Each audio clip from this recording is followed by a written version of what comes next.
I don't think so. HCU పేరు మీద కేంద్ర సంస్థ దాని పేరు మీద ఉండాలి రిజిస్టర్ అయ్యి.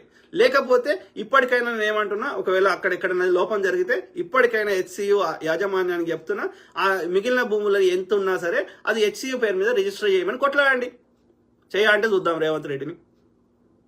అర్థమైందా? I don't understand. దేనికైనా ఒక మాట్లాడితే ఒక మేక్ సెన్స్ ఉండాలి. అర్థమైందా? మనకు లాస్ట్ టైం మాట్లాడినట్టు మనకున్న సమాచారం మేరకి అప్పుడెప్పుడో 2004లో చంద్రబాబు నాయుడు గారి హయాంలో హెచ్సియు యాజమాన్యము వేరే దగ్గర గోపన్పల్లిలో 397 ఎకరాలు తీసుకొని దాని బదులుగా ఈ 400 ఎకరాలు ఇచ్చింది అనేది మనకున్న సమాచారం. అది నిజం కాదు. హెచ్సియు పేరు మీద ఒక్క భూమి కూడా లేకపోతే మిగిలిన భూములనన్నా రిజిస్టర్ చేసుకోమని కొట్లాడండి, రిజిస్టర్ చేయమని. అదేమన్నా మేక్ సెన్స్ ఉంటుంది.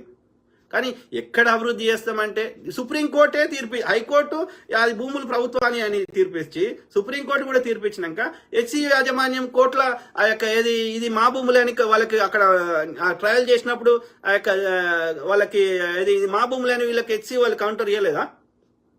కాదు, ప్రభుత్వము ఇది మా భూములు అన్నప్పుడు అవి కావు అని అహోబిలరావు లేదా బిల్లిరావు అని ఆయన చెప్తే ఇవి కాదురా అయ్యా, ఈ ఇద్దరి కాదు, ఈ మా భూములను హెచ్సియు కోర్టుల కేసు వేయొచ్చు కదా. Simple right. ఒకవేళ హెచ్సియు భూములు అయితే హెచ్సియుకి అప్పచెప్తుంది కదా కోర్టు, అది సుప్రీంకోర్టు కానీ హైకోర్టు కానీ. అది నాకు తెలిసి హెచ్సియు ఇచ్చేసింది, అవి అప్పుడే ఇచ్చేసింది. 2000 వేరే దగ్గర జాగా తీసుకొని ఇచ్చేసింది. ఒకవేళ కాదు మిగిలిన భూములు కూడా లేకపోతే దయచేసి హెచ్సియు యాజమాన్యానికి నేను రిక్వెస్ట్ చేస్తున్నా, ఇక మిగిలిన ఏ భూమి ఉన్నా మీ పేరు మీద రిజిస్టర్ చేసుకోండి. చెయ్యాని రాష్ట్ర ప్రభుత్వమో కేంద్ర ప్రభుత్వమో చెప్తే మనందరం కొట్లాడదాం. కానీ నాకు తెలిసి వాళ్ళ పేరు మీద ఉన్నాయి. ఇంకా ఫర్దర్ గా హెచ్సియు యాజమాన్యం అమ్ముతుంది తప్ప వేరే ఏ ప్రభుత్వానికి తీసుకునే హక్కు లేదని నాకున్న పరిజ్ఞానం. అది కాదు అయితే హెచ్సియు యాజమాన్యం పబ్లిక్ లో వచ్చి ప్రెస్ కాన్ఫరెన్స్ పెట్టి క్లారిఫై చేయండి, మీ దగ్గర ఏమేమి డాక్యుమెంట్స్ ఉన్నాయి, మీ పేరు మీద ఎంత భూమి ఉంది, ఎంత భూమి లేదు, లేకపోతే పబ్లిక్ లో చెప్పండి. మేమందరం మీ తరఫున వాయిస్ ఇచ్చి మిగిలిన భూములన్నీ ఆ 1500 ఎకరాలు ఎంత భూమి ఉంటుంది మీ హెచ్సియు పేరు మీద రిజిస్టర్ చేయమని మనం కొట్లాడదాం. ఎందుకంటే యూనివర్సిటీ భూములు యూనివర్సిటీకే ఉండాలి. రెండోది ఏంటంటే రేపొద్దున హెచ్సియు యాజమాన్యం కూడా ఇప్పుడు ఇట్లా ఇచ్చేసింది కదా, ఇక్కడ అట్లా ఇవ్వకుండా చట్టం తీసుకెళ్దాం. ఇక నుంచి హెచ్సియుకి సంబంధించిన 1 ఇంచు భూమి కూడా అమ్మడానికి హెచ్సియు యాజమాన్యానికి అధికారం లేదు. ఎందుకంటే యూనివర్సిటీ భూములు, యూనివర్సిటీ అనేది ప్రజలకు చెందినవి, ప్రజల భూములు. అది యూనివర్సిటీ కోసం ఒక ప్రత్యేకమైనటువంటి ఒక అవసరానికి విద్య కోసం అది కేటాయించబడ్డాయి.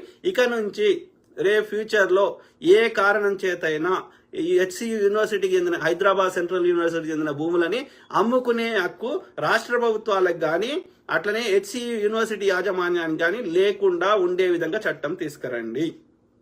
వి ఆల్ సపోర్ట్ యూ. గతాన్ని మనం మాట్లాడతలేం. మిగిలిన భూమిని, మిగిలిన 1300 ఎకరాల ఎంత ఉందో, 1500 ఎకరాలు నా కరెక్ట్ నంబర్ లేదు నా దగ్గర, కానీ ఎంతున్నా సరే ఇక ఉన్న భూమిని మాత్రం ఇక నుంచి ఎవరికీ అమ్ముకునే హక్కు లేదు. అది రాష్ట్ర ప్రభుత్వానికి కానీ రెండు ప్రభుత్వాలు, కేంద్ర ప్రభుత్వం కానీ రాష్ట్ర ప్రభుత్వం కానీ హెచ్సియు యాజమాన్యానికి కానీ.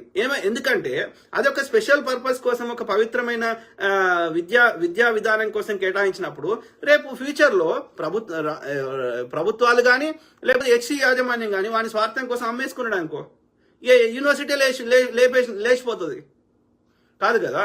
అట్లా అంటే అన్ని యూనివర్సిటీలు అమ్ముకోవచ్చుగా. జేఎన్టీయూకి సంబంధించిన భూములు అమ్ముకోవచ్చు, ఉస్మాన్ యూనివర్సిటీ భూములు అమ్ముకోవచ్చు. అట్లా రాకుండా ఒక చట్టం తీసుకురండి. కేంద్ర పరిధిలో చేస్తారా రాష్ట్ర పరిధిలో చేస్తారో తెలియదు, కానీ ఈ గతాన్ని మనం మార్చలేము. ఆల్రెడీ ఇప్పుడు ఉస్మాన్ యూనివర్సిటీలో చదువుకున్నాను, ఆడ అడిక్మెట్ పోతే, ఈడ అప్సి కూడా పోతే, అటు తార్నాక పోతే ఆ 3000 ఎకరాలు కేటాయించిండంట అప్పుడు నిజాం గారు. ఎవరు రవీంద్రనాథ్ ఠాగూర్ గారు అడిగారు, అయ్యా నువ్వు నిజాం గారు, నువ్వు ఇన్ని మంచి పనులు చేసినావు ఈ దేశంలో, ఒక్క పిల్లలకు చదువుకోవడానికి అప్పుడున్న హైదరాబాద్ రాష్ట్రంలో ఇన్ని మంచి పనులు చేసిన నీ హైదరాబాద్ రాజ్యంలో, మరి పిల్లలకు చదువుకోవడానికి ఒక యూనివర్సిటీ పెట్టవా అంటే అప్పుడు 3000 ఎకరాలు ఇచ్చి ఈ ఉస్మాన్ యూనివర్సిటీ పెట్టాడు. మరి అప్పుడు 3000 ఎకరాలు కేటాయిస్తే ఇవాళ ఎంత ఉంది? 1500 ఉంటే ఎక్కువ కావచ్చు నాకు తెలిసి. అటు మొత్తం జామా ఉస్మానియా అడిక్మెట్ అదంతా కబ్జా పెట్టిర్రు.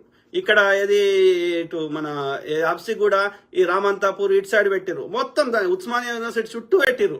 ఏడున్నది కొంచెమే మిగిలిపోయింది. ఇప్పుడు అక్కడ అలా కూడా అన్ని బిల్డింగ్లు వచ్చేసినాయి. కాబట్టి అట్లా మిగతా వాళ్ళు ఎక్కడ కూడా అమ్ముకోవడానికి కబ్జా పెట్టుకోవడానికి లేకుండా కఠినమైన చట్టం తీసుకురండి. We all support you. ప్రతి విద్యా సంస్థకి దానికి సంబంధించిన భూమి ఉండాల్సిందే. ఒక ప్రశాంతమైనటువంటి ఒక గ్రీనరీ ఉన్నటువంటి ఒక ఆహ్లాదకరమైన వాతావరణంలో యొక్క పేద అన్ని విద్యార్థులు చదువుకోవాల్సిందే. వాళ్ళకి ఆ యొక్క అట్లాంటి వసతులు కల్పించాల్సిన బాధ్యత మన ప్రభుత్వాలకి ప్రజలకి ఉంది. ఓకే, మేధావులను తయారు చేస్తేనే ఆ మేధావులే ఈ దేశాలను నడుపుతారు, వ్యాపారాలు నడుపుతారు, దేశాన్ని ముందుకు తీసుకుపోతారు. కాబట్టి ఆ మాత్రం మనము యొక్క మంచి ఆహ్లాదకరమైన వాతావరణంలో పిల్లలు చదువుకునే విధంగా మనం కేటాయించలేమా? ఆలోచించండి. ఏదైనా సమస్యకు పరిష్కారం దిశగా ఆలోచించాలి కానీ లంగరాజకీయం చేస్తా ఎక్కడ ఏ ప్రతి చోట ఏలు పెడితే కాలు పెడితే కరెక్ట్ కాదు. సమస్యకి శాశ్వత పరిష్కారం చూపెట్టండి, అది మేక్ సెన్స్ అవుతుంది. ఆలోచించండి మిత్రులారా. సో ఆ క్రమంలో ఏది ఎట్లా ఫేకులు చెప్తున్నారు, ఏది యూనివర్సిటీ భూముల గురించి నేను చెప్పిన, అది రిజిస్టర్ కాకపోతే చేయించుకోండి. ఇక నుంచి ఎవరు కూడా ఇంక్లూడింగ్ హెచ్సి యాజమాన్యం కూడా, యూనివర్సిటీ యాజమాన్యం కూడా, వాళ్ళకి కూడా 1 ఇంచు భూమి కూడా అమ్ముకునే హక్కు లేదు.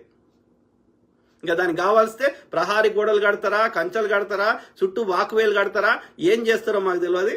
దాని యొక్క ఇంచు భూమి కూడా ఏ యూనివర్సిటీ, అదొక్కటే హెచ్సిఏ కాదు, ఏ యూనివర్సిటీ యొక్క ఇంచు భూమి కూడా ఇక్కడ నుంచి పోవడానికి వీల్లేదు. ఇక పోయిన దాన్ని మనం రికవర్ చేయలేము.